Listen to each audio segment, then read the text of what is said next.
Hi friends, welcome back to my channel. Palani പോകണം നിങ്ങൾ കണ്ടിട്ടുണ്ടാവില്ലേ? ഇനി വരുമ്പോഴത്തെ വിശേഷം കാണിച്ചു തരാം. ഇത് ഞാൻ കഴിഞ്ഞ വീട്ടിൽ പറഞ്ഞു, ഞാൻ മാങ്ങ കഴിക്കുന്നു, 2 എണ്ണം മേടിച്ചു ഞാൻ പറഞ്ഞിട്ടോ. പിന്നെ ഞാൻ കുറേ കാറ്റടി കൊണ്ട് കണ്ടു, എന്ത് രസമല്ലേ നേരെ നിൽക്കണ കാണാൻ. അങ്ങനെ നമ്മളിപ്പോൾ കൊണ്ടിരിക്കുന്നതാണ്. അപ്പോൾ എനിക്ക് കാറ്റാടി ഭയങ്കര ഇത് തോന്നിച്ചാൽ ഇത് അത്ര അടുത്തായിട്ട് ഞാൻ കണ്ടിട്ടുണ്ട്. പിന്നെ ഞങ്ങൾ പോകുന്ന വഴിക്ക് പിച്ചിപ്പോട്ട് ചിക്കനും പിന്നെന്താ മട്ടൻ ബിരിയാണി മേടിച്ചു. നമുക്ക് പിച്ചിപ്പോട്ട് കൂടുതൽ ഇഷ്ടപ്പെട്ടു. ഞാൻ ബിരിയാണി അങ്ങനെ തിന്നിച്ചു. പിന്നെ ഇതൊക്കെ നല്ല കഴിയുന്നുണ്ടല്ലേ, കഴിഞ്ഞ വീട്ടിൽ ഞാൻ തന്നിട്ട് ഇതിൻ്റെ അടുത്ത് നിന്നിട്ടാണ് ഫോട്ടോ എടുത്തത്. ഇതിനിടയ്ക്ക് ഞങ്ങളൊരു ഷോപ്പിൽ നിർത്തി. പക്ഷേ ഞാൻ അവിടെ നിന്ന് ശരി കുടിക്കാൻ വെച്ചാൽ നടന്നില്ല. അപ്പോൾ ഇവർ എല്ലാവരും ചായയും കാപ്പിയൊക്കെ അടി കുടിച്ചു, ഞാനൊന്നും കഴിച്ചില്ല. ഇത് ചെയ്യാനാ. എനിക്കിത് ഭയങ്കര ഇഷ്ടപ്പെട്ടു. നല്ലൊരു പ്ലേസായിരുന്നു ഇത്. ഇവിടെ തന്നെയാണ് ഒരു കടയൊന്നും വീട് കൊടുത്തില്ല, ഞാനൊന്നും കഴിച്ചില്ലല്ലോ. ഓക്കെ, അങ്ങനെ ഞങ്ങൾ പൊക്കോണ്ടിരിക്കുമ്പോഴാണ് ഒരു ചന്ത കണ്ടത്. ചന്ത എന്ന് പറയാൻ വലിയൊരു സ്ഥലം, കുറേ പച്ചക്കറി ഞങ്ങൾ തക്കാളിയൊക്കെ മേടിച്ചിട്ടോ.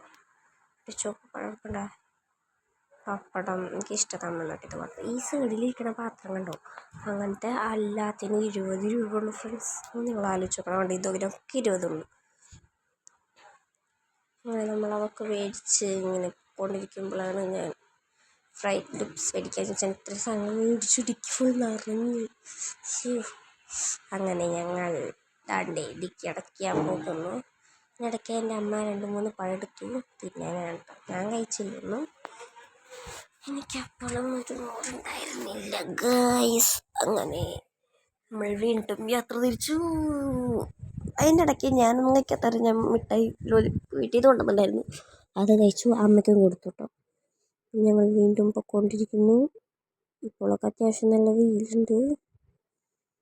പക്ഷേ ഇനി വരാൻ പോകുന്നത് ഒടുക്കത്ത മഴയായിരുന്നു ഫ്രണ്ട്സ്. കുറച്ച് കഴിഞ്ഞപ്പോൾ ഒടുക്കത്ത മഴ, ഇടിവെട്ടമൊക്കെ നമ്മുടെ കാറിൻ്റെ ഉള്ളിലൊന്ന് വെട്ടിയ പോലെ ഇരുന്നു. ഞാൻ പേടിച്ച് ഇപ്പോഴൊക്കെ ഞാൻ ഇട്ടിരിക്കണ്ടായിരുന്നു കേട്ടോ. വൈകുന്നേരം ഇരുട്ടായതോടെ ഞങ്ങൾ നിറഞ്ഞിട്ട് ഇടിച്ചിട്ടു. എന്ത് ചെയ്യാനാ. അങ്ങനെ എങ്ങനെയൊക്കെ വീട്ടിലെത്തി കണ്ട, ഇങ്ങനെ ഗ്ലാസ്സൊന്നും കാണുന്നുണ്ടായിരുന്നില്ല. ഒരു സ്ഥലത്ത് വണ്ടി നിർത്താനും നേരെ ചിന്തിച്ചു പോയി. അങ്ങനെ ഒടുക്കത്ത മഴ ശേഷം ഞങ്ങൾ വീട്ടിലെത്താൻ പോകുന്നു. ഇങ്ങനെ മഴ ഞാനിപ്പോൾ കിടന്ന് ഉറങ്ങാണ് കേട്ടോ. ഇതൊക്കെ എൻ്റെ അപ്പെടുത്ത വീഡിയോ ആണ്. പിന്നെ ഒടുക്കത്ത മഴ, ക്ലാസ്സൊന്നും കണ്ടില്ലെങ്കിൽ ഇവർ പേടിച്ചിട്ടൊക്കെയാണ് പൊക്കോണ്ടിരുന്നത്.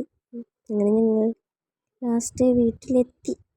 എത്താണ്ടിരിക്കില്ലല്ലോ, അങ്ങനെയാണെങ്കിൽ വീടൊന്നുമില്ലല്ലോ. കണ്ട ഇടിവെട്ടുണ്ടോ? അതാണ് ഞാൻ പറഞ്ഞത്, ഇടിവെട്ടുണ്ടാവും. ഇതാണ് ഞാൻ പറഞ്ഞത്, ഇടിവെട്ടും മഴ എന്ന് പറഞ്ഞു രക്ഷയില്ലാത്തതാണ്. അങ്ങനെ ഞങ്ങൾ ദാണ്ടേ വീട്ടിലെത്താൻ പോകുന്നു. അതിൻ്റെ ഇടയ്ക്ക് ചേട്ടൻ്റെ ഒരു കരുത്ത് കാണുന്നു. ചേട്ടൻ റോട്ടിലിറങ്ങി ഇടിവെട്ടിൻ്റെ അടുത്ത്. അതൊക്കെ നിങ്ങൾ ശ്രദ്ധിക്കണം ഗൈസ്. അങ്ങനെ നമ്മൾ വീട്ടിൽ എത്തിയതൊന്നും ഞാൻ എടുത്തിട്ടില്ല, എത്താറായി.